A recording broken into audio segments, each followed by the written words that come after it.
Simba ভীষণ অসুস্থ। সিম্বাকে doctor দেখাই নিয়ে আসছি, এখন ওকে গরম দিতে হইতে আছে। এখানে গরম পানি দিয়ে ইয়ে করে দেখেন সিম্বা কীভাবে শুকিয়ে গেছে। এখন চিকিৎসা করে নিয়ে আসলাম। এ দুদিন তো মোটেই মাথা তোলেনি, আজকে আল্লাহ দিলে অনেকটা সুস্থ হয়েছে। এখন মাথা তুলতেছে, একটু ই করতেছে, ফ্রেশ হচ্ছে। দোয়া করবেন যেন সিম্বা আমার সুস্থ হয়ে যায়। ওকে আপনারা সবাই অনেক দেখেন এবং পছন্দ করেন, সেই জন্য আমার অনেক অনেক অনেক লোকে দেখে এবং লাইকও করে ওকে। আমি একটু কষ্টে আছি মানসিকভাবে, এই জন্য অনেক দিন ভিডিও চাই না, বেশ কয়েকদিন এখন ডাক্তার কাছে নিয়ে ইঞ্জেকশন দিয়ে স্যালাইন দিয়ে এবং অক্সিজেন দিয়ে নিয়ে আসছি। তবে এ দুদিনের চালা দিলে মাসাল্লাহ অনেকটা সুস্থ হয়েছে। বাকিটা আপনাদের দোয়া। এই যে এখন ডাইখে রাখতে হয় এরকম, আবার পানি এইটা গরম পানি দিয়ে ওর শরীর গরম করতে হয়, আবার গরম করে দিয়ে যাব। ওই যে গরম পানি করে দিতে হয়। আপু সি চলো চলো চলো চলো চলো দাদা, চলো চলো চলো চলো, এখানে আর আসো না। ও রে দাদা রে,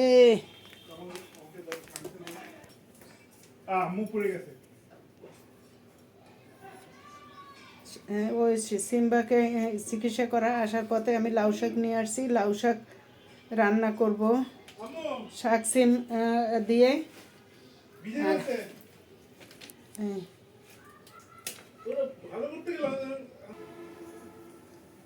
এই যে বিচিওয়ালা সিম দিয়ে আমি শাক সিম রান্না করব।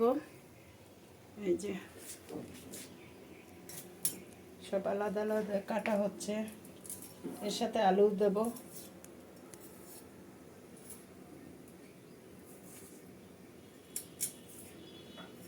এখন সব কাটা বাছা শেষ, ভালো করে ধুয়ে নিলাম, ডাটা আলাদা করলাম, সিম আর আলু আলাদা করে নিলাম। কাইটে সবগুলোই ধোয়া হয়েছে ভালো করে। এখন আমি বসাবো।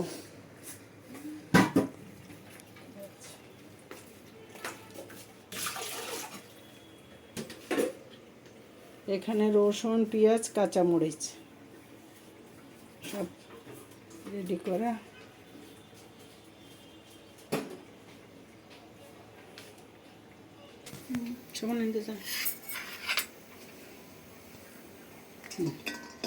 আমি আলু আর সিম আগে দেব, ডাটা বসাই দিলাম চুলায়।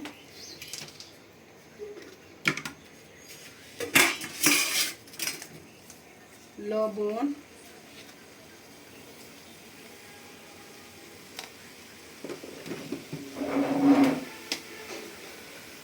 বেশি না, হালকা একটু হলুদ,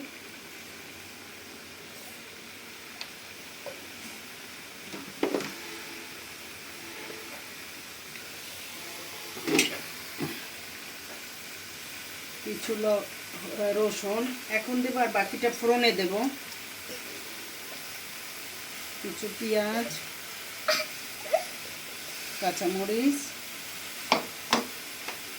এবং ডাটা, এগুলো সিদ্ধ কিছুটা হওয়ার পরে আমি শাক দেব। এখন এটা সিদ্ধ হতে থাক, সিদ্ধ হতে হতে আমি একটু যখন এটা নরম হয়ে আসবে আমি শাকটা দিয়ে নেব। এখন একটা নাড়া দিয়ে দেই, লবণটা সব জায়গায় গেলে সিদ্ধ হবে তাড়াতাড়ি। সব কিছু নাইড়া দিলাম একত্র করে, উল্টে পাল্টে দিয়ে এখন আমি ঢেকে দেবো সিদ্ধ হওয়ার জন্য। হালকা অল্প একটু পানি দেব।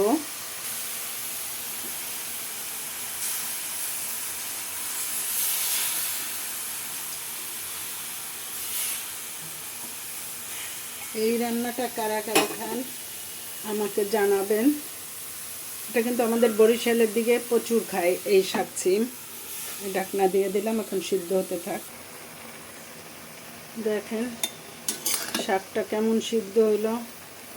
শাক দেই নেই, এখন শাক দিব। এটা আলু, সিম, ডাটা এটা সিদ্ধ হালকা হওয়ার পরে আমি শাক দেই। আর এই যে এটা বিচিওয়ালা সিমে বেশি মজা। দেখেন বিচিগুলো কত বড় বড়। সিদ্ধ হয়ে আসছে প্রায়, এখন আমি শাকটা দিয়ে দেব।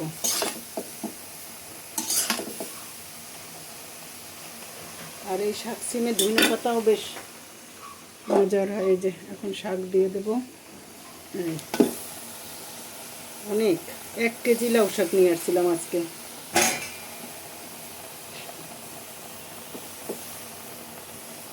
এটা তেলে দেওয়ার সময় একটু একটু তেল বেশি লাগে এই শাক সিমটায়। আর হালকা মনে আর একটু লবণ লাগবে।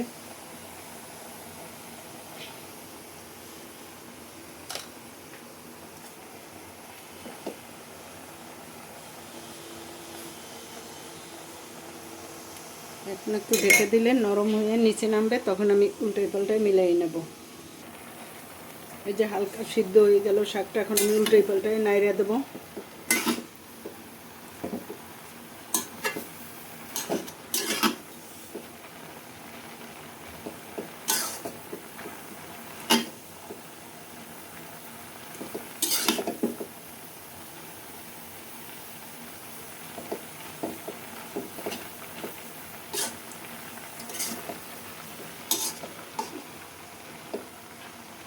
এরকম একটা তরকারি রানলে এক পদ দিয়েই ভাত খাওয়া যায়।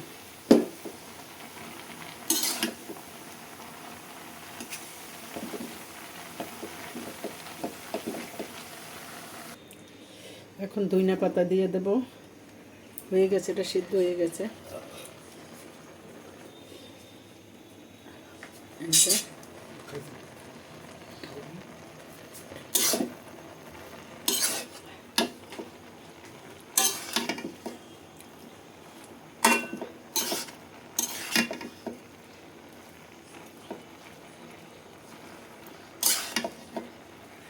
দেখেন কত সুন্দর সিদ্ধ হয়েছে। এখন ধনিয়া পাতাটাও বেশি আমি দিয়ে চাল দেবো না, পানি নেই।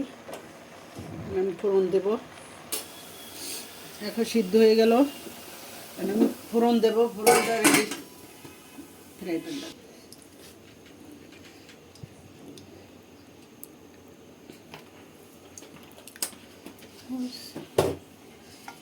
শুকনো মরিচ দিয়ে ফোড়ন দেব।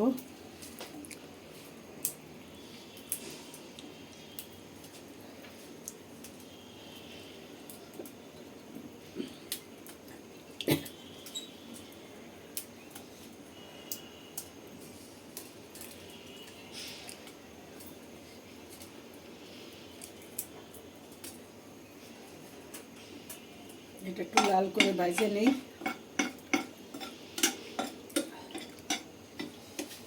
মরিচটা ভাজা দিলে একটু তেলটা সেন্ট বের হবে।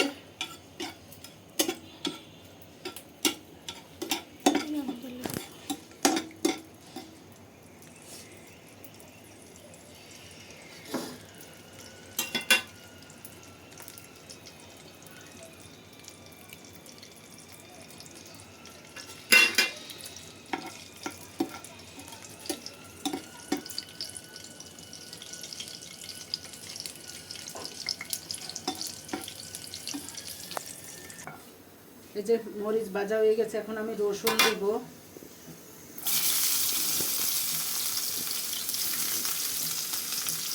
পেঁয়াজও দেবো, বেশি করেই দেবো। এটা যেহেতু শাক আর শাক সিমটা বেশি আছে।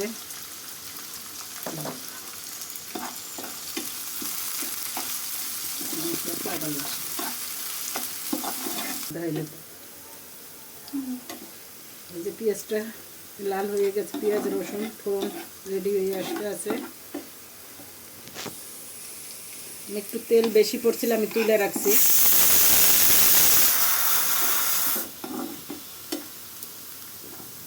সিটির শব্দ হইতে আছে, আমি পাশে ডাল বসাই রাখছি।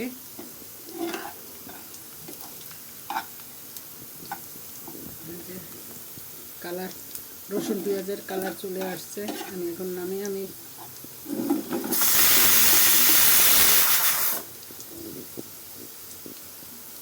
হালকা কালার না হলে বা সেন্ট আসে না ফোড়নের।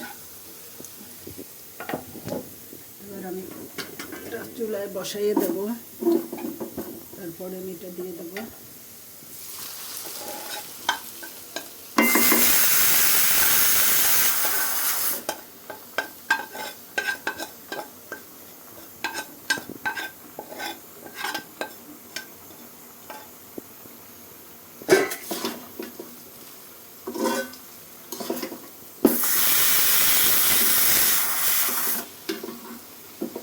এটা নরমও হয়ে যাবে এবং একটা সুন্দর তেল তেল দেখা যাবে। আর এটার কিছু নেই, এখন শেষ। কেমন হইলো বলবেন রান্নাটা।